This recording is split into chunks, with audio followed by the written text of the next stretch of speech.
Hello everyone, welcome back to Roshan Shah study point. जैसे कि आप सभी देख सकते हैं, कल क्लास 11th का होम साइंस का एग्ज़ाम है। ठीक है। और आप सभी ने मुझे बहुत कमेंट किए कि दी एक बार जो बाकी के चैप्टर्स रह गए उनके इंपॉर्टेंट क्वेश्चंस की भी वीडियो बना दीजिए। तो ये लीजिए, ये वीडियो आप सभी के लिए मैंने बना दी है एंड इसमें हमने मोस्ट इंपॉर्टेंट क्वेश्चंस को यहाँ पे नोट डाउन किया है, जो कल के एग्ज़ाम में डेफिनेटली आने वाले हैं। ठीक है। क्योंकि आप लोगों ने इतने ज़्यादा कमेंट किए तो वो मेरा फ़र्ज़ बनता है कि मैं आप सभी को आपकी बातें सुनूं एंड आपके लिए एक अच्छी सी वीडियो लेके आऊँ। तो ये फटाफट से है, ये एकदम रैपिड जो रिवीजन वाली वीडियो है, ये वो है कि एक बार में अगर आपने ये वीडियो देख ली तो आपके 25 से 30 क्वेश्चन एकदम अच्छे से तैयार हैं। और कल के पेपर में ये डेफिनेटली यहाँ से 15 से 20 क्वेश्चन आने ही वाले हैं। तो इस वीडियो को बिल्कुल भी स्किप मत करना, वरना कल का पेपर जो है उसमें आने वाले जो क्वेश्चंस हैं वो थोड़े से तुम लोगों को मुश्किल लगने वाले हैं। अगर एक बार यहाँ से समझ लोगे कि किस तरीके से क्वेश्चंस आने वाले हैं, किस तरीके से उनके आंसर अटेम्प्ट करने हैं और आंसर्स में क्या आएगा, तो बहुत ईजी होने वाला है कल का पेपर। बस आपको ये वीडियो स्किप नहीं करना है और जितना हो सकता है आप लोग अपने दोस्तों के साथ इसको फॉरवर्ड करेंगे तो ये मुझे तो बहुत अच्छा लगेगा, क्योंकि मेरा वीडियो बनाना तभी सक्सेसफुल होगा जब आप लोग अपने फ्रेंड्स के साथ शेयर करेंगे, मुझे कमेंट बॉक्स में बताएंगे कि कौन सा पार्ट आपको अच्छा लगा है, कौन सा क्वेश्चन आपको सबसे अच्छे से समझ में आया है। तो सभी बातों का ध्यान में रखना है आपको और अपने दोस्तों के साथ इसको 100% आपको शेयर करना है। जैसे ही वीडियो स्टार्ट होगी फटाफट से अपने दोस्तों के साथ इसको शेयर कीजिए। ठीक है। तो स्टार्ट करते हैं। देखिए, आज हम जल्दी जल्दी सारे क्वेश्चंस को कवर करेंगे, जिसमें पहला क्वेश्चन है संचार की परिभाषा देते हुए इसका वर्गीकरण कीजिए। देखिए, मैं आपको बता दूं, चैप्टर नंबर 1 से लेकर 5 तक के ऑलमोस्ट सारे क्वेश्चंस करवा चुकी थी मैं। तो अब बारी है चैप्टर 6 से लेकर चैप्टर नंबर 13 तक के क्वेश्चंस की। ठीक है। तो अब हम बात करेंगे चैप्टर नंबर 6 से। तो चैप्टर नंबर 6 का मेन क्वेश्चन आया है यहाँ पे कि संचार की परिभाषा देते हुए इसका वर्गीकरण करना है। आप सभी जानते हैं जो संचार शब्द है वो लैटिन भाषा के कम्युनिस्ट शब्द से बना है। ठीक है, कम्युनिस्ट शब्द से बना है, जिसका मतलब होता है आपस में बांटना, यानी कि आपस में विचारों का आदान प्रदान करना ही क्या है, संचार है। इसके अलावा वर्गीकरण की बात करें तो इसका वर्गीकरण 4 आधार पे किया गया है। सबसे पहला बातचीत के आधार पे, दूसरा संचार के आधार पे इसका वर्गीकरण, तीसरा है संचार के साधन के आधार पे इसका वर्गीकरण और तीसरा है इंद्रियों के आधार पे इसका वर्गीकरण। मैंने बहुत ही अच्छे से ये चैप्टर समझाया है, लेक्चर आपको मिल जाएगा यूट्यूब पे। आप जाइएगा रोशन शाह स्टडी पॉइंट पे, आपको डिस्क्रिप्शन में इसका लिंक मिल जाएगा, फटाफट से जाके इस लेक्चर को देख लो। बहुत ही अच्छे से क्वेश्चंस मैंने एक एक क्वेश्चन एक एक टॉपिक बहुत अच्छे से समझाया। ठीक है। तो 4 आधार पे इसका वर्गीकरण किया गया, बातचीत, संचार के स्तर, संचार के साधन और इंद्रियों के आधार पे। ठीक है। इसके अलावा संचार की अगर हम बात करें बातचीत के आधार पे, तो बातचीत के आधार पे 2 है, एक तरफा और 2 तरफा बातचीत के आधार पे। संचार के स्तर पे बात करें तो बहुत सारे स्तर हैं। इसके अलावा संचार के साधनों के आधार पर है, इंद्रियों के आधार पर है कि स्वर्ण इंद्रिय क्या करती है, आपके नेत्र कौन सा आपको वो हेल्प करते हैं। तो इस तरीके से पूरा आपको ये जो क्वेश्चन है वो इस तरीके से अटेम्प्ट करना है। पहले आपको संचार की डेफिनेशन देनी है, उसके बाद उसके जो वर्गीकरण किया गया है 4 प्रकार से वो बताना है। ठीक है। फिर अगला क्वेश्चन है कि संचार प्रौद्योगिकी की परिभाषा लिखिए और 2 आवश्यक संचार प्रौद्योगिकी का विस्तार से चर्चा कीजिए। आपको बताना है कि संचार प्रौद्योगिकी क्या है। तो आप सभी जानते हैं, इसको हम बोलते हैं मीडिया कम्युनिकेशन, तो जो टेक्नोलॉजी। तो आप सभी जानते हैं कि संचार प्रौद्योगिकी का तात्पर्य उन सभी तकनीकों से है जिन्हें या जिनके माध्यम से हम सूचनाओं का प्रबंधन करते हैं। तो आजकल आप देख सकते हैं कि आज के समय में कितनी जो तकनीक है, जो टेक्नोलॉजी है, वो कितने बड़े लेवल पे काम कर रही है, चाहे वो संचार का क्षेत्र हो, चाहे वो किसी भी क्षेत्र में ही क्यों ना हो। तो संचार प्रौद्योगिकी का तात्पर्य उन सभी तकनीकों से है जिनके माध्यम से हम सूचनाओं का प्रबंधन करते हैं। प्रबंधन मतलब मैनेजमेंट करते हैं। आज आप लोग देख रहे हैं, आपको टीवी के माध्यम से, न्यूज़पेपर के माध्यम से, गूगल के माध्यम से, नेट के माध्यम से कितनी सारी इन्फॉर्मेशन मिल रही है। सूचनाओं का प्रबंधन कर पा रहे हैं ना, तो वो कब पॉसिबल हो पाया, जब आपको जब आपने टेक्नोलॉजी का यूज़ करना सीखा, जब टेक्नोलॉजी इतना ग्रो कर रही है, तभी आज आपके पास देखोगे, अगर आपकी टीवी काम नहीं कर रही है तो आप न्यूज़पेपर के माध्यम से सूचना कलेक्ट कर सकते हैं। आप बहुत सारी चीज़ों के माध्यम से इंफॉर्मेशन, सूचनाओं को कलेक्ट कर सकते हैं और अपने विचारों को अभिव्यक्त कर सकते हैं। रेडियो, अगर हम संचार प्रौद्योगिकी की बात करें तो उसके सबसे बेस्ट जो 2 तकनीक है उसमें है रेडियो। रेडियो का आविष्कार जो है वो 1895 में हुआ था। ठीक है। लेकिन 1919 में किसी कारणवश इसे प्रतिबंधित कर दिया गया था, फिर कुछ समय बाद इसको दोबारा से स्टार्ट कर दिया गया था। इसके बाद है टेलीविज़न। टेलीविज़न भी संचार प्रौद्योगिकी का एक बहुत ही अच्छा आविष्कार माना जाता है, जिसका आविष्कार जो है वो 1925 में किया गया था जे.एल. बेयर द्वारा। ठीक है। भारत में टेलीविज़न का सबसे पहला जो प्रसारण है वो दिल्ली में 15 सितंबर 1959 में किया गया था। 1 मार्क्स का क्वेश्चन यहाँ से बनता है कि दिल्ली में भारत में जो टेलीविज़न है उसका प्रसारण कब और कहाँ किया गया था, राइट? दिल्ली में 15 सितंबर 1959 को। नेक्स्ट क्वेश्चन की तरफ चलते हैं। मीडिया के कार्यों पर प्रकाश डालिए। आज आप जानते हैं मीडिया मतलब जो भी आज आपको देख पा रहे हैं वो सभी मीडिया का ही साधन है। टीवी हो गया है, इंटरनेट हो गया है, ठीक है। आज के आप जितने भी ऐप यूज़ करते हैं वो सभी मीडिया का ही एक न्यूज़पेपर हो गया, ये सभी मीडिया है। तो मीडिया के आपको कार्यों का उल्लेख करना है। सबसे पहला कार्य तो मेन अगर कार्य की बात करें तो सबसे पहले सूचना प्रदान करना। मीडिया का एक प्रमुख कार्य क्या है कि वो जो लोग हैं, जो उपभोक्ता हैं, ठीक है, जो नागरिक है, जो लोग हैं, उनको सूचना प्रदान करता है, मनोरंजन करता है। इसके अलावा व्याख्यान करता है। व्याख्यान मतलब आपने समझा था कि जो मीडिया है वो जो मुश्किल शब्द होते हैं, कुछ टेक्निकल वर्ड होते हैं, उनका आसान भाषा में उनको उनकी व्याख्या करके लोगों तक पहुंचाता है और लोग उसको आसानी से समझ पाते हैं।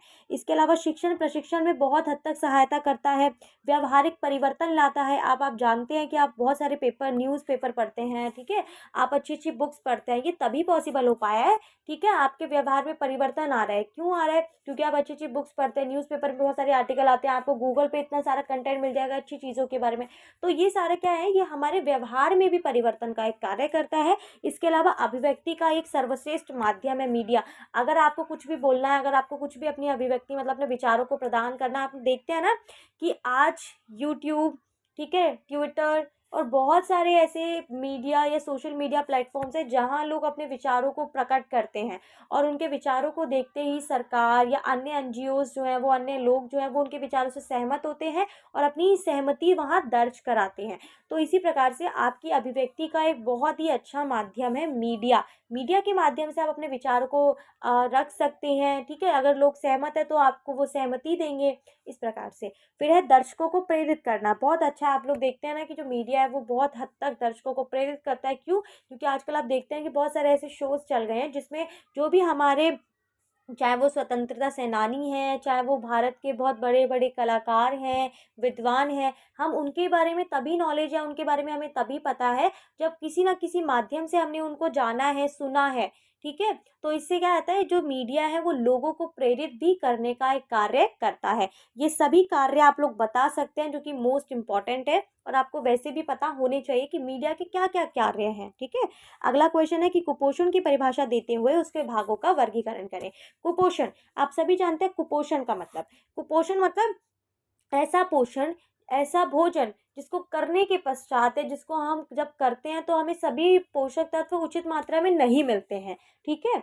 तो इस प्रकार के जो भोजन से हमें कुपोषण की प्राप्ति होती है। आप देखते हैं कि बहुत सारे ऐसी जगहें हैं जहाँ पे बच्चों को उचित प्रकार का भोजन नहीं मिलता और उनको और बहुत सारे पोषक तत्वों की प्राप्ति नहीं हो पाती है, जिसके कारण वो कुपोषित हो जाते हैं, ठीक है। तो व्यवस्थित, ठीक है, कुपोषण का अगर हम लोग अर्थ देखें तो उसका मतलब होता है अव्यवस्थित, ठीक है। अव्यवस्थित पोषण यानी कि जब मनुष्य को उसके भोजन में सभी पौष्टिक तत्व नहीं मिलते, ठीक है, तब उसे हम कुपोषण कहते हैं। कि भोजन में उचित या फिर सभी पोषक तत्वों का ना होना कुपोषण कहलाता है, राइट। इसके कारणों की बात करें तो है अपर्याप्त पोषण। आप जानते हैं कि जब अपर्याप्त भोजन आप करते हैं तो उसको वैसे तो कुपोषण को 3 पार्ट में डिवाइड किया गया है: अपर्याप्त पोषण, अत्यधिक पोषण और असंतुलन। तो अपर्याप्त पोषण भी कुपोषण का ही एक भाग है, जिसमें क्या होता है कि आपका जो पोषण होता है वो अपर्याप्त होता है, ठीक है। इसके अलावा अत्यधिक पोषण मतलब कि आपकी बॉडी को मान लीजिए 200 या फिर मान लीजिए 100 ग्राम प्रोटीन की ज़रूरत है, लेकिन आपकी बॉडी क्या कर रही है, आप इतना एक्स्ट्रा ले रहे हैं कि आपकी बॉडी को वो 100 नहीं, वो 200 300 के पार पहुंच रहा है। तो उससे भी आपको प्रॉब्लम होना स्टार्ट हो जाएगी। तो अत्यधिक पोषण भी कई बार क्या होता है कि आपको ना कुपोषण का ही एक मतलब प्रॉब्लम क्रिएट करता है आपके लिए। असंतुलन, कई बार देखते हैं ना भोजन में असंतुलन हो जाता है, जैसे कि आप पूरे दिन केवल वसा से युक्त चीज़ें खा रहे हैं, आपने कोई भी प्रोटीन से युक्त चीज़ नहीं ली, आपने कोई विटामिन से युक्त से कोई चीज़ नहीं ली, तो इससे क्या होगा, आपकी बॉडी में ना पोषक तत्वों का वो असंतुलन हो जाएगा, ठीक है। तो ये सभी भाग हैं और ये उसकी डेफिनेशन है। उसके बाद है वृद्धि। मोस्ट इम्पॉर्टेंट क्वेश्चन है, वृद्धि और विकास में अंतर स्पष्ट करें। आप सभी जानते हैं वृद्धि, अगर हम वृद्धि की बात करें तो जो वृद्धि है वो शारीरिक अंगों के आकार से है, ठीक है। तो शारीरिक अंगों के आकार से और संरचना में बढ़ोतरी क्या है, वृद्धि है। आप सभी जानते हैं, ठीक है। आज आपकी जो वृद्धि हुई है, अगर आप 5.5 के हैं, अगर आप 4.5 के हैं, तो ये क्या है, ये आपकी वृद्धि है, ठीक है। तो आपकी वृद्धि क्या है, शारीरिक, आपकी, आप देखते हैं ना कि आपके शरीर के अंगों का भी विकास होता है, ठीक है, आपके शरीर अंगों का बढ़ोतरी होती है, आपकी हाइट बढ़ती है। तो ये सभी के सभी जो तत्व हैं वो वृद्धि के अंतर्गत आते हैं। तो याद रखिए कि शारीरिक अंगों के आकार और संरचना में बढ़ोतरी से है। इसके अलावा जो वृद्धि होती है केवल मात्रात्मक होती है, मात्रात्मक मतलब क्वांटिटी होती है, आप नाप सकते हैं। इसके अलावा वृद्धि को मापा और देखा जा सकता है। वृद्धि को आप देख सकते हैं, माप सकते हैं कि आपकी हाइट कितनी है, 5.5 है, 4.5 है, तो वो मापन हो गया है। इसके अलावा आप देख सकते हैं कोई बच्चा 1 साल पहले या 4-5 साल पहले जब से किशोरावस्था में नहीं था, वो थोड़ी उसकी हाइट कम थी, बट जैसे-जैसे वो किशोरावस्था में आया, उसकी हाइट बढ़ी, उसके ऑर्गन्स जो है वो डेवलप हुए, ठीक है, उसमें विकास आया, तो वो सारी चीज़ें आप लोग देख पाएँगे। इसके अलावा वृद्धि जो होती है उसका क्षेत्र संकुचित होता है, ठीक है, मतलब वो शारीरिक वृद्धि तक ही वो सीमित होती है। इसके अलावा और उसका कोई क्षेत्र नहीं होता। इस वृद्धि केवल परिपक्व अवस्था तक होती है, मतलब जो वृद्धि होती है वो केवल और केवल जो आपका मैच्योरिटी जो एज होती है, जो परिपक्व अवस्था तक ही होती है। इसके अलावा वृद्धि से संरचना में परिवर्तन का बोध होता है। वृद्धि से आपने पहले ही जाना कि शारीरिक संरचना में बढ़ोतरी क्या है, वृद्धि है। तो वृद्धि से हमें संरचना में परिवर्तन का बोध होता है। तो ये सभी पॉइंट्स आप लोग वृद्धि में बता सकते हैं। अब बात करते हैं विकास की। तो आप सभी जानते हैं कि शारीरिक वृद्धि के साथ शिशु में गुणात्मक परिवर्तन भी होते हैं। गुणात्मक परिवर्तन मतलब सामाजिक परिवर्तन, भावनात्मक परिवर्तन, ठीक है, मानसिक परिवर्तन, तो ये सभी गुणात्मक परिवर्तन के अंतर्गत आते हैं।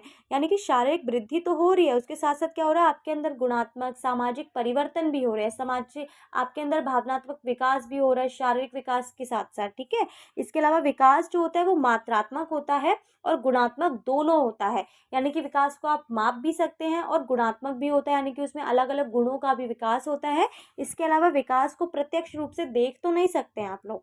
अगर किसी का विकास हो रहा है, विकास मतलब आप देखते हैं ना कि मान लीजिए कोई व्यक्ति आपको 4 से 5 साल बाद मिला, ठीक है, और अब 4 से 5 साल पहले मिला था और अब वो कुछ समय बाद आपसे मिला है। तो जब आप लोग देखें, कई बार होता है ना, जब भी आप कहीं किसी से दूर जाते हैं, या मान लीजिए आप अपना आप जब टेंथ स्टैंडर्ड में थे या फिर जब आप 8th स्टैंडर्ड में थे, और अब आप दोनों में देखेंगे काफ़ी ज़्यादा अंतर है। तब आप इतने ज़्यादा मैच्योर नहीं थे, तब आपके शरीर के अंगों का इतना विकास नहीं हुआ था जितना आज आप समझदार हैं, आपका शरीर की वृद्धि हो चुकी है, आपका विकास हो चुका है। तो विकास का मतलब होता है कि शारीरिक, मानसिक, सामाजिक, भावनात्मक रूप से जो हमारा विकास होता है, ठीक है। इसके अलावा जो विकास है वो एक सतत प्रक्रिया है। विकास जो है सतत प्रक्रिया मतलब जीवन भर चलने वाली प्रक्रिया है। आप इसका नाम, इसको जानते भी हैं इस प्रकार से कि जो विकास है वो एक जीवन भर चलने वाली प्रक्रिया है। मतलब विकास जो है वो मनुष्य का 0 से लेकर जब तक उसकी मृत्यु नहीं हो जाती तब तक उसका विकास होता रहता है। इसके अलावा विकास का जो क्षेत्र है विस्तृत है। क्यों? क्योंकि विकास एक लंबे समय तक हो रहा है। जब तक इंसान की मृत्यु नहीं हो जाती तब तक उसके शरीर का विकास, उसमें बहुत सारे गुणों का विकास होता ही रहता है। इसीलिए विकास का क्षेत्र क्या है, विस्तृत है। तो ये सभी पॉइंट्स आप लोग विकास में बता सकते हैं। फिर आता है आपका विकास के विभिन्न क्षेत्र। अब आप जानते हैं विकास के अलग अलग क्षेत्रों में होता है। जैसे मैंने आपको बताया था, शारीरिक विकास, शरीर का विकास होता है। इसके अलावा क्रियात्मक विकास, ज्ञानात्मक विकास, आपके ज्ञान का विकास होता है। आप देखते हैं ना, आप जब फर्स्ट क्लास में हैं और आज आप 11th क्लास में हैं, तो आप अपने ज्ञान का विकास देख सकते हैं। पहले आपको इतनी नॉलेज नहीं थी, लेकिन आज आपको अधिक से अधिक विषयों की जानकारी है, ठीक है, आपको अपने आसपास की जानकारी है, तो आपके ज्ञान का विकास हुआ है। इसके अलावा सामाजिक विकास हुआ है आपका। सामाजिक विकास मतलब आप देख सकते हैं कि पहले क्या होता था कि आप थोड़ा सा लोगों से घुलने मिलने में इतने ज़्यादा कंफर्टेबल नहीं होते थे, बट आज के समय में आप इजीली किसी से भी बात कर सकते हैं। समाज में होने वाले कार्यक्रमों में पार्टिसिपेट करते हैं। समाज की गतिविधि, जितनी भी गतिविधियाँ होती हैं उसमें आप पार्टिसिपेट करते हैं। इसके अलावा भाषा संबंधी विकास। आप जानते हैं कि भाषा संबंधी विकास भी बहुत इंपॉर्टेंट है। क्यों? क्योंकि जब बच्चा, आपने देखा होगा, 1 से 2 साल का होता है, तब वो शुरू शुरू में जब एकदम जो बोलने में समर्थ नहीं होता, लेकिन जैसे जैसे वो उसका विकास होता जाता है, उसमें भाषा का विकास भी होता जाता है। वो ना बोलना सीख जाता है, और धीरे धीरे करते करते करते जब वो बाल्यावस्था तक पहुंचता है, तो वो एक प्रॉपर एक नॉलेज के साथ एक पूरी भाषा का विकास हो चुका होता है, जिसके कारण वो बोलने में समर्थ होता है, अपने विचारों को अभिव्यक्त कर सकता है। तो शारीरिक विकास, क्रियात्मक विकास, ज्ञानात्मक विकास, सामाजिक विकास और भाषा संबंधी विकास जो है, ये सभी विकास के क्षेत्र माने गए हैं, ठीक है। उसके बाद है कि बचपन में बचपन में मोटे आपने देखा होगा कि बचपन में बच्चों में मोटापा है उसमें वृद्धि हो रही है।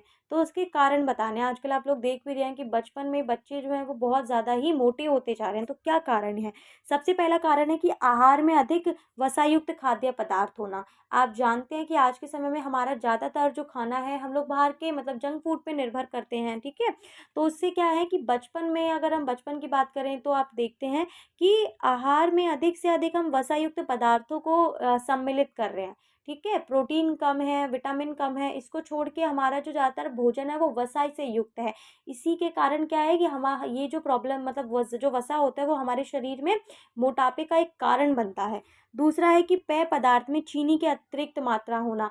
जो भी पेय पदार्थ हैं, आप लोग देखते हैं कि छोटे जो बचपन में बच्चे क्या होते हैं कोल्ड ड्रिंक्स, जूस वगैरह बहुत पसंद करते हैं। और जितने भी ज़्यादातर वो पेय पदार्थों का ग्रहण करते हैं उसमें चीनी की मात्रा बहुत ज़्यादा अधिक होती है, ठीक है?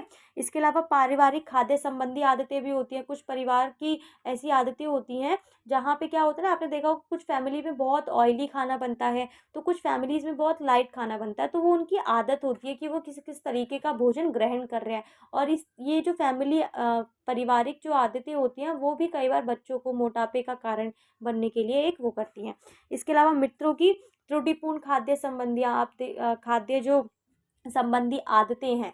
आप देखते हैं कि कई बार क्या होता है कि हमारा फ्रेंड सर्कल अगर ऐसा है जो ज़्यादातर बाहर की चीज़ें खाता है तो कहीं न कहीं उसका इम्पैक्ट हम पर भी पड़ता है, बच्चों पर भी पड़ता है। बच्चे होते हैं ना, अब वो देखते हैं कि उनका फ्रेंड क्या अगर बाहर कुछ खा रहा है, तो उनको लगता है कि वो उन्हें भी चाहिए। और इसी के कारण क्या होता है ना कि वो हम एक टाइम में इतना ज़्यादा वो ओवर लिमिट हो जाता है कि वो हमारे मोटापे का कारण बन जाता है। तो कई बार क्या होता है कि फ्रेंड्स की आदतें जो होती हैं वो भी हमारे एक मोटापे का कारण हैं।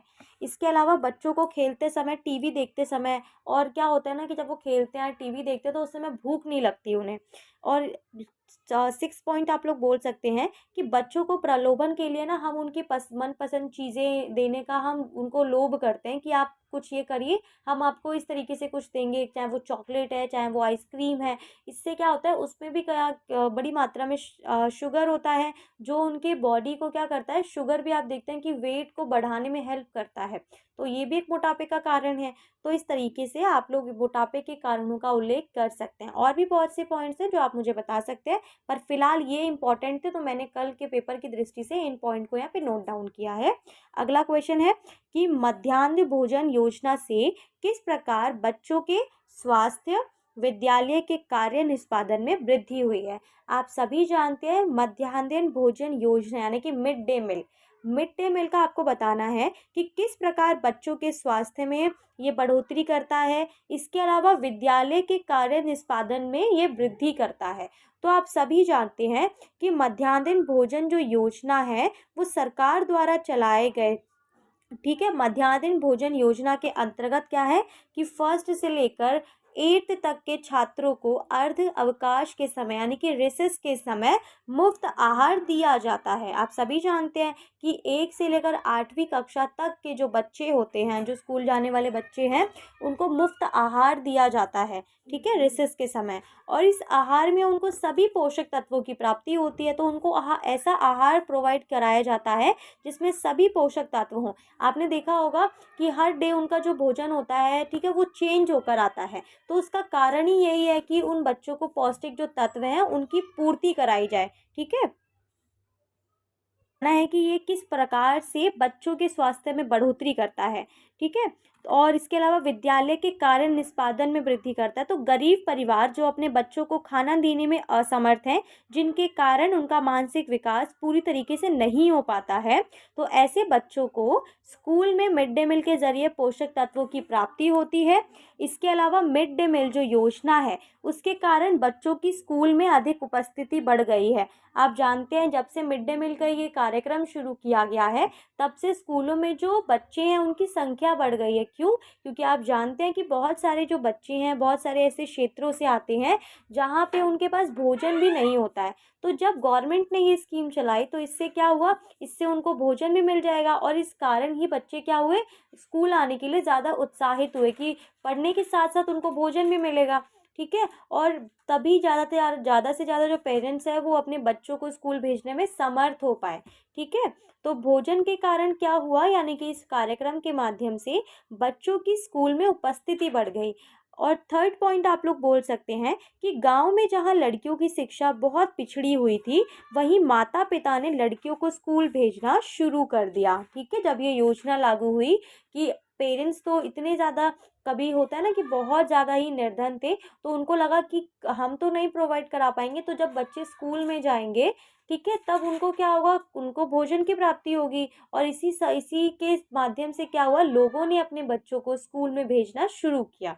ठीक है, तो आप शॉर्ट नोट इस प्रकार से लिख सकते हैं। और बहुत ही अच्छा टॉपिक है, आप अगर इसको, आपका अगर थोड़ा सा क्वेश्चन चेंज कर दिया जाए, ठीक है, तो भी आप लोगों को बस क्वेश्चन समझना है कि मिड डे मील की स्कीम क्या है, गवर्नमेंट ने क्यों इसको लागू किया गया, क्या सच में इसको बेनिफिट, लोगों को, बच्चों को बेनिफिट होता है। तो इस तरीके से क्वेश्चन पूछे जा सकते हैं कल के पेपर में, तो आपको निश्चिंत होकर इनका आंसर करना है। नेक्स्ट क्वेश्चन है कि स्थूल और क्रियात्मक विकास में अंतर स्पष्ट कीजिए। कि स्थूल और जो सूक्ष्म क्रियात्मक विकास है, तो स्थूल क्रियात्मक विकास को समझते हैं सबसे पहले। देखिए, स्थूल क्रियात्मक जो विकास है, इसका संबंध शरीर की बड़ी मांसपेशियों की गतिविधियों से होता है। यानी कि शरीर में बड़ी मांसपेशियों वाली जितनी भी गतिविधियां होती हैं, उनका संबंध होता है स्थूल क्रियात्मक विकास से। उसके बाद है, इसके अंतर्गत हम जान सकते हैं कि कंधे, ठीक है, ऊपरी भुजा, जांघ, ऊपरी भुजा, तो इन सभी की पेशियों से नियंत्रण से है। ठीक है, इसके बाद है सूक्ष्म क्रियात्मक विकास। तो सूक्ष्म क्रियात्मक जो विकास है, वो क्या है कि इसका जो संबंध होता है वो शरीर की छोटी मांसपेशियों से होता है। तो शरीर की जो छोटी मांसपेशियां हैं, उनका संबंध किससे होता है, सूक्ष्म क्रियात्मक विकास से। और जो बड़ी मांसपेशियां होती हैं, उनका संबंध होता है स्थूल क्रियात्मक विकास से।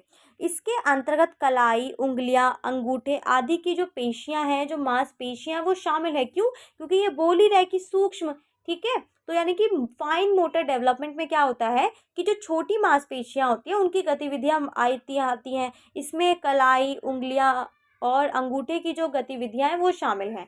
ठीक है, इसके अलावा इन पेशियों के नियंत्रण से हम लिख सकते हैं, ठीक है, सिलाई कर सकते हैं और बहुत सारे काम कर सकते हैं। आपने देखा होगा ना, आप अपनी उंगलियों के माध्यम से लिख सकते हैं, सिलाई कर सकते हैं, बुनाई कर सकते हैं, किताब के पन्ने पलट सकते हैं।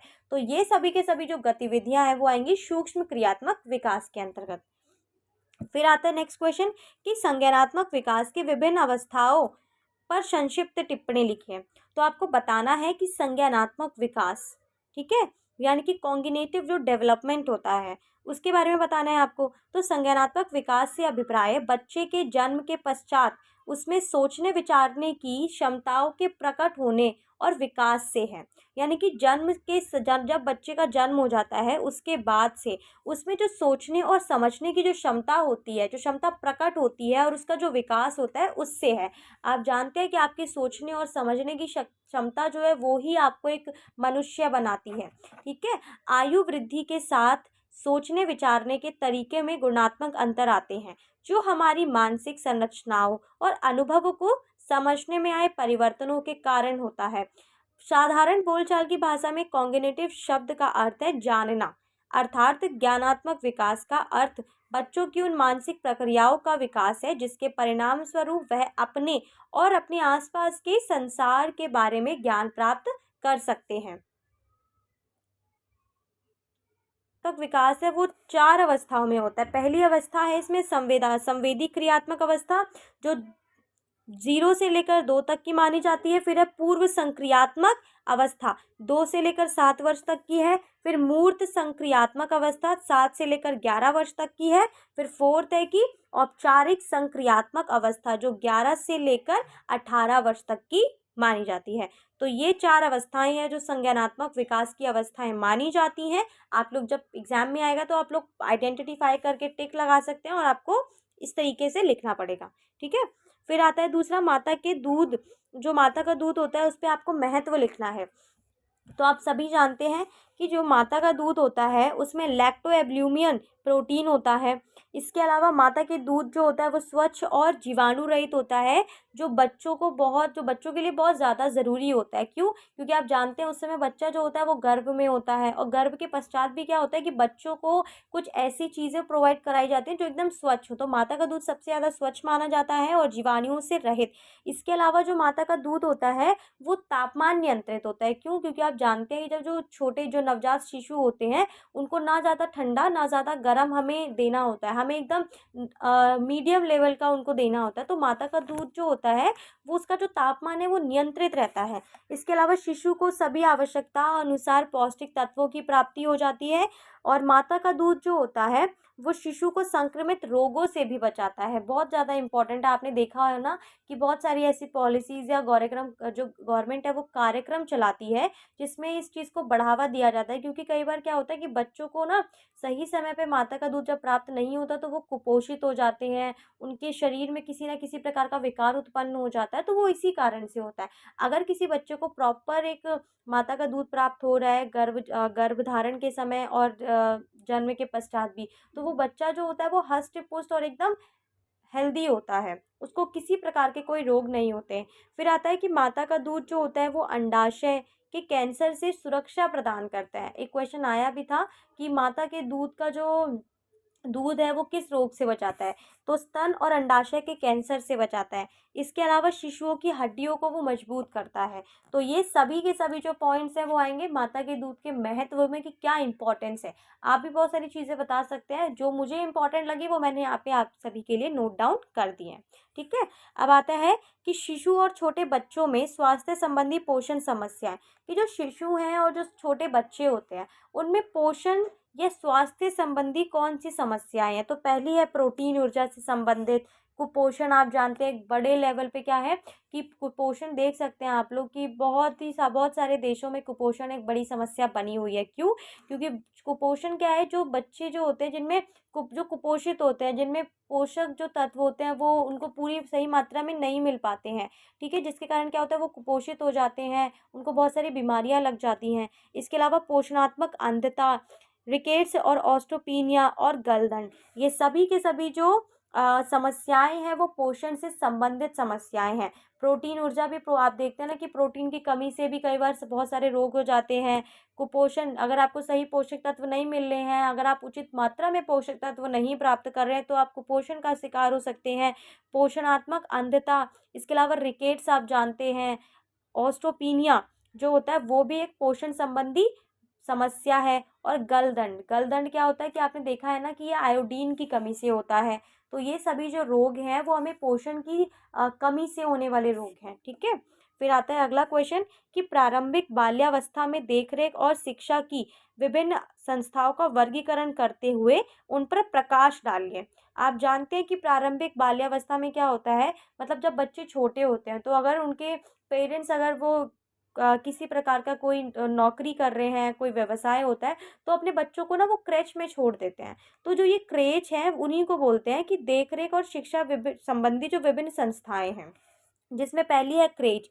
क्रेच एक ऐसी संस्था है जहाँ माता-पिता अपने बच्चों को निश्चित होकर सुबह से शाम तक छोड़ जाते हैं और वहीं पे क्या होता है बच्चों के साथ अलग-अलग क्रियाएँ करिए, मतलब बच्चों को अलग-अलग प्रकार के खेल खिलाए जाते हैं, ठीक है? क्रियाएँ करवाई जाती हैं ताकि बच्चों का विकास हो सके। उसके बाद क्या है, चलते-फिरते क्रैच। तीसरा है आंगनवाड़ी। आप जानते हैं कि आंगनवाड़ी में क्या होता है कि जब बच्चा 3 वर्ष का हो जाता है तो उसको आंगनवाड़ी में भेज दिया जाता है। अब आंगनवाड़ी जैसे ही ख़त्म होगी बच्चे का एडमिशन करा दिया जाता है। यानी कि आंगनवाड़ी क्या है कि एक प्रकार का ऐसा संस्थान है जहाँ पे बच्चा जो है वो अपना विकास करता है, क्रियात्मक विकास होता है, उसका सामाजिक विकास होता है, क्योंकि वो बच्चों से मिलता-जुलता है वहाँ जाके। और जैसे ही उसे वो कंप्लीट होता है तो उसको वहाँ से नर्सरी स्कूल में भेज दिया जाता है, जहाँ उसे बड़े स्कूल में जाने के लिए तैयार किया जाता है। तो इस प्रकार से 3 संस्थाएँ हैं जो प्रारंभिक बाल्यावस्था में देखरेख और शिक्षा विभिन्न संस्थाएँ हैं। ठीक है? फिर आता है दूसरा कि भारत में परिधान के चयन को प्रभावित करने वाले कारक, कि भारत में ऐसे कौन से कारण वो हैं कारक जो आपके परिधान को प्रभावित करते हैं। आपने देखा है ना जब आप किसी प्रकार के कोई कपड़ों की शॉपिंग करते हैं तो बहुत सारी चीज़ें देख के करते हैं। तो बस आपको इसी चीज़ को याद रखना है, आपको बस यहाँ से मेन हेडिंग ये लेनी है कि परिधान के चयन को प्रभावित करने वाले, यानी कि जब आप कोई किसी कपड़े का चयन कर रहे हैं, वस्त्रों का चयन कर रहे हैं, तो उसको कौन से ऐसे कारक हैं जो प्रभावित करते हैं। जिसमें पहला है आपका आयु। आप जानते हैं कि जो आयु है, आपको पता है कि आप आयु के अकॉर्डिंग ही, मतलब आज के समय में क्या है कि आयु के अनुसार ही हम सभी वस्त्रों को खरीदते हैं। तो जो आयु है वो भी परिधान के चयन को प्रभावित करता है। इसके अलावा जलवायु और मौसम भी। फिर है आपका अवसर। आप देखते हैं कि अवसर भी जो है वो आपके चयन, आपके परिधान के चयन को प्रभावित करता है। अगर आपको स्कूल किसी इवेंट में जाना है और अगर आपको शादी में जाना है, तो आप देखेंगे कि आपका जो सिलेक्शन होगा कपड़ों का वो अलग प्रकार से होगा, ठीक है। तो वो भी कई बार क्या होता है, प्रभावित करता है। फैशन, आप देखते हैं कि आज के समय में जो युवा वर्ग है वो, उनको ज़्यादातर किस तरह के कपड़े, उनको जीन्स पसंद है, उनको ये सूट सलवार कम पसंद है। तो वो भी क्या है, मतलब जो फैशन भी कई हद तक हमारे परिधान को प्रभावित करता है। इसके अलावा व्यवसाय, आपका जैसा व्यवसाय होगा आप उसी प्रकार के परिधान का, आप उसी प्रकार के परिधान को धारण करेंगे। अगर आप डॉक्टर हैं तो आप सफ़ेद कलर का कोट पहनेंगे, अगर आप लॉयर हैं तो ब्लैक कलर का। तो इस तरीके से क्या होता है कि हमारा जो व्यवसाय है वो भी हमारे परिधान के चयन को प्रभावित करता है। इसके अलावा आय, जो हम पहले डिस्कस कर आय सॉरी आय क्या होता है, जैसे आपने देखा होगा ना कि आपकी जितनी आय होगी उसके अकॉर्डिंग आप अपने कपड़ों को सिलेक्ट कर पाएंगे, ठीक है। तो आप जो आय होता है वो भी हमारे परिधान के चयन को काफ़ी हद तक प्रभावित करता है। तो ये सभी के सभी कारक हैं जो हमें परिधान के चयन में प्रभावित करते हैं। फिर अगला क्वेश्चन है कि हम कपड़े क्यों पहनते हैं, इसके 3 कारण बताइए। सबसे पहला है कि परिधान हमें प्रतिकूल वातावरण से बचाते हैं। आप सभी जानते हैं कि जो परिधान है, अगर हम आप देखते हैं कि भारत में 6 प्रकार की ऋतुएं पाई जाती हैं। तो जो 6 प्रकार की ऋतुएं पाई जाती हैं उनसे हमें, अगर आप सर्दी देखें, गर्मी देखें, तो आप हर मौसम में वस्त्र पहनते हैं। क्यों? क्योंकि वो आपको प्रतिकूल एनवायरनमेंट से बचाते हैं, प्रतिकूल वातावरण से आपको बचाते हैं। सर्दी में आप वस्त्र धारण इसीलिए करते हैं क्योंकि वो आपको सर्दी से बचाते हैं, वरना आपके शरीर की जो गर्मी है वो बाहर चली जाएगी और आपको बहुत सारी प्रॉब्लम्स हो जाएंगी। इसके अलावा परिधान जो होते हैं वो हमारे व्यक्तित्व को निखारते हैं। आप जानते हैं, अगर आपने देखा होगा कि कई बार क्या होता है, आपने बहुत अच्छे कपड़े पहने हैं, ठीक है, आप बोल बहुत अच्छा रहे हैं, तो ये क्या हो जाएगा, ये दोनों चीज़ें मैच करेंगी तो इससे आपका व्यक्तित्व जो है वो और ज़्यादा निखर जाएगा, ठीक है। इसके अलावा जो कपड़े होते हैं वो हमारी सभ्यता और संस्कृति के प्रतीक होते हैं। अगर आज हम लोग सूट साड़ी भारत में हम ज़्यादा पहन रहे हैं, हम किसी अपने फेस्टिवल पे पहन रहे हैं, तो वो हमारा एक प्रतीक है, वो हमारी संस्कृति का प्रतीक है कि हमें सूट साड़ी पहनना बहुत ज़्यादा पसंद है, ठीक है। तो कई बार क्या होता है कि जो सूट साड़ी जो होते हैं वो हमारी संस्कृति का प्रतीक होते हैं, कि अगर हम कहीं पहनते हैं तो पता चल जाता है कि हाँ, हम इस संस्कृति से प्रभावित हैं और कहीं न कहीं हम इस संस्कृति के प्रति बहुत ज़्यादा ही एक प्रेम की भावना भी रखते हैं। तो इस प्रकार से कपड़े जो होते हैं वो हमें प्रतिकूल वातावरण से बचाते हैं, हमारे व्यक्तित्व को निखारते हैं, सभ्यता और संस्कृति का भी वो प्रतीक माने जाते हैं। इन 3 कारणों को आप बता सकते हैं। नेक्स्ट क्वेश्चन है कि भारत में पोषण के स्तर में निम्न होने के कारणों की व्याख्या कीजिए, कि भारत में जो पोषण का स्तर है वो इतना निम्न क्यों है, उसके कारण बताइए। पहला है निर्धनता के कारण। आप सभी जानते हैं कि निर्धनता के कारण भी क्या है, कि भारत में पोषण का जो स्तर है वो बहुत निम्न है। क्यों? क्योंकि बहुत सारी आबादी ऐसी है जो निर्धन है, यानी कि जो गरीब है, और इसके कारण वो जब अच्छा भोजन नहीं अफोर्ड कर पा रहे हैं, जब भोजन उनको नहीं प्राप्त हो रहा, तो पोषक तत्व तो उनको प्राप्त ही नहीं हो पा रहे होंगे। तो निर्धनता के कारण भी क्या है कि उनका पोषण स्तर जो है बिगड़ गया है। इसके अलावा मतलब बिल्कुल ही खराब है। इसका अज्ञानता और परंपरागत भोजन संबंधी आदतों के कारण, कई बार क्या होता है कि अज्ञानतावश हम कुछ ऐसा भोजन ग्रहण कर लेते हैं जिसको हमें पता ही नहीं होती है कि इसमें हमें पोषक तत्व प्राप्त हो रहे हैं या नहीं। तो ये भी एक फैक्टर है। इसके अलावा परंपरागत भोजन जो होते हैं वो भी कई बार क्या होता है कि वो इस तरीके से हो जाते हैं, मतलब आपने देखा होगा ना कि कुछ फैमिलीज़ में ना वो लोग बहुत ही ज़्यादा, मतलब अगर देखा जाए तो बहुत लाइट खाना खाते हैं, ज़्यादातर चीज़ों, मतलब आपने एक वेगन सुना होगा जो आजकल बहुत चल रहा है। तो आप लोग देख सकते हैं इस तरीके से क्या होता है कि जो हमारी पारंपरिक भोजन संबंधी आदतें हैं वो भी हमारे पोषण के स्तर को बहुत नीचे तक ले जाती हैं। इसके अलावा मानसिक अस्थिरता, चिड़चिड़ापन के कारण कई बार क्या होता है कि हम सही से भोजन नहीं करते, जिसके कारण हमें सभी पोषक तत्व नहीं मिलते हैं, और जंक फूड, अनियमित दिनचर्या, तो ये सभी के सभी जो कारण हैं वो भारत में देखे जाते हैं, ठीक है। इसके अलावा है व्यवस्था। व्यवस्था में सॉरी वयस्कता में व्यायाम के और शारीरिक क्रियाओं के लाभों पर प्रकाश डालिए। यहाँ पे ये व्यवस्था हो गया, लेकिन वयस्कता है, ठीक है, यानी कि एडल्टहुड। तो आप देखते हैं कि व्यायाम के तो बहुत सारे बेनिफिट्स हैं। जैसे पहला है ताकत बढ़ाता है, शरीर के भार को नियंत्रित करता है, ठीक है, रक्त में शर्करा की मात्रा को कम करता है, हृदय संबंधी रोगों को कम करता है, कोष्ठबाध्यता जिसे कॉन्स्टिपेशन बोलते हैं उससे बचाता है, नींद बेहतर करता है, सकारात्मक सोच को बढ़ावा देता है, मांसपेशियों का विकास करता है, इसके अलावा शारीरिक विकास करता है। आपने देखा होगा ना, जब आप व्यायाम करते हैं सुबह उठ के आधे घंटा, ठीक है, 30 मिनट अगर आप अपनी एक्सरसाइज के लिए दे रहे हैं तो आप पूरे दिन में होने वाले परिवर्तन को देखिएगा, आपका दिन पूरा चेंज हो जाएगा। इसलिए कहते हैं कि आप तो एक्सरसाइज जब आप पूरे दिन में 30 मिनट भी एक्सरसाइज करते हैं तो उससे पूरा दिन आपका जो है वो चेंज हो जाता है। आप पूरे दिन एनर्जेटिक रहते हैं, आप एकदम पॉजिटिव एनर्जी से युक्त रहते हैं, आप अपने कामों को बहुत अच्छे से कर पाते हैं। तो ये सभी के सभी जो बेनिफिट्स हैं वो हमें एक्सरसाइज करने के बाद मिलते हैं। ठीक है, नेक्स्ट क्वेश्चन कि किशोरों में तनाव प्रबंधन किस प्रकार कर सकते हैं। आजकल आप लोग देख रहे हैं कि किशोर, ठीक है, किशोरों में तनाव जो है वो इस लेवल तक हो चुका है कि आजकल सुसाइड के बहुत ज़्यादा केसेस आप लोग देख सकते हैं। उसमें ज़्यादातर जो केसेस होते हैं वो किशोरों के होते हैं। क्यों? कई बार उनको पढ़ाई का टेंशन होता है, कई बार किसी करियर का टेंशन है, तो ये सारे टेंशन उनको लगे ही रहते हैं। ठीक है, तो ये क्या है कि किशोरों में आपको बताना है कि किस तरीके से आप उनका स्ट्रेस मैनेजमेंट कर सकते हैं।